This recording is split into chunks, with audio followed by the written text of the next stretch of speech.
Film के शुरुआत में हम आराध्या को देखते हैं जो अपने सभी फोटोज के सामने खड़ी होकर फोटोज को देखती है क्योंकि आराध्या को प्यार में धोखा मिला था और जो लड़का उसे प्यार करता था वो आराध्या को साड़ी में देखकर उसकी खूबसूरती पर मोहित हो गया था। खैर, आराध्या गुस्से से अलमारी से अपने सभी कपड़े निकालकर बाहर लाकर सभी कपड़ों को जला देती है। उसकी आंखों में आंसू और गुस्सा एक साथ है। वो बड़बड़ाती है कि अब ये यादें भी नहीं बचेंगी, लेकिन वो खुद भी जानती है कि कुछ यादें आग में भी नहीं जलती और क्यों जलाए और उस साड़ी से क्या यादें जुड़ी हैं जिसे वो चाहकर भी भूल नहीं पाई। अब कहानी को 6 महीने पीछे लेकर जाते हैं। किट्टू नाम का एक लड़का जो एक फोटोग्राफर है, वो एक पार्क में कुछ फोटो खींच रहा था और उसका काम था नेचुरल फोटो लेना। लेकिन अचानक उसका ध्यान एक साड़ी पहनी हुई खूबसूरत लड़की पर पड़ता है। उस लड़की के चेहरे पर ऐसी मासूमियत थी कि किट्टू सब कुछ भूल जाता है और उसकी नजर उसी पर टिकी रह जाती है। वो लड़की कोई और नहीं बल्कि आराध्या ही होती है। उस दिन धूप उसके चेहरे पर पड़ रही थी, जैसे उस साड़ी ने उसे किसी फिल्म की हीरोइन बना दिया हो। किट्टू अब उसकी बहुत सारी फोटो कैप्चर कर लेता है। उसके कैमरे की क्लिक रुकने का नाम ही नहीं ले रही थी। उसकी नजर और उसकी मासूमियत ने किट्टू का पूरा ध्यान अपनी ओर खींच लिया था और साड़ी में देखते ही आराध्या बेहद खूबसूरत लग रही थी। किट्टू ने और भी बहुत सारी फोटो उसकी खींच ली। भला ऐसे कोई लड़की का फोटो यूं चुपके से लेता है, लेकिन किट्टू ने ले लिए। खैर, लड़की हंसती हुई बहुत अच्छी लग रही थी। किट्टू बस उसकी फोटो लेने में ही खो गया था, जैसे उसे इस एक पल में सब कुछ मिल गया हो। और साड़ी में दिखने वाली खूबसूरत आराध्या ने किट्टू को पूरी तरह मोहित कर दिया था। अब आराध्या और उसकी सभी फ्रेंड्स पार्क में एंजॉय करने आई थी, लेकिन अब वहाँ से सभी लड़कियां चली जाती हैं और पार्क में अब सिर्फ आराध्या और किट्टू की चोरी छुपी तस्वीरें रह जाती हैं, जो आगे चलकर उनकी कहानी को एक ऐसे मोड़ पर ले जाएंगी जिसका अंदाजा किसी को नहीं था।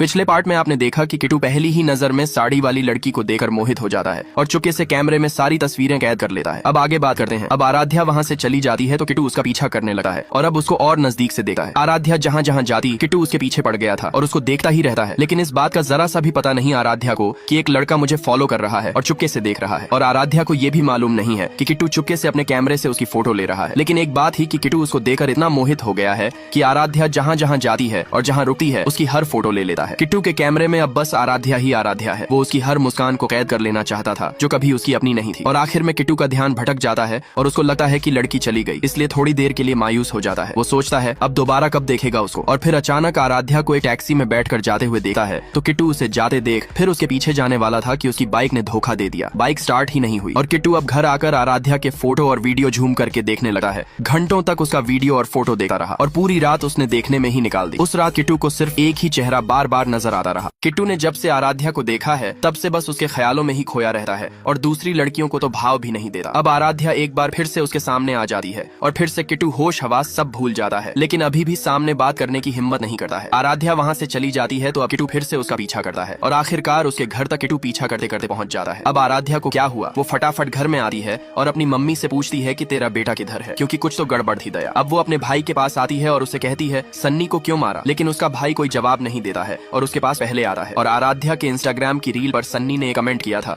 और इसी वजह से आराध्या के भाई ने सन्नी को पिटा।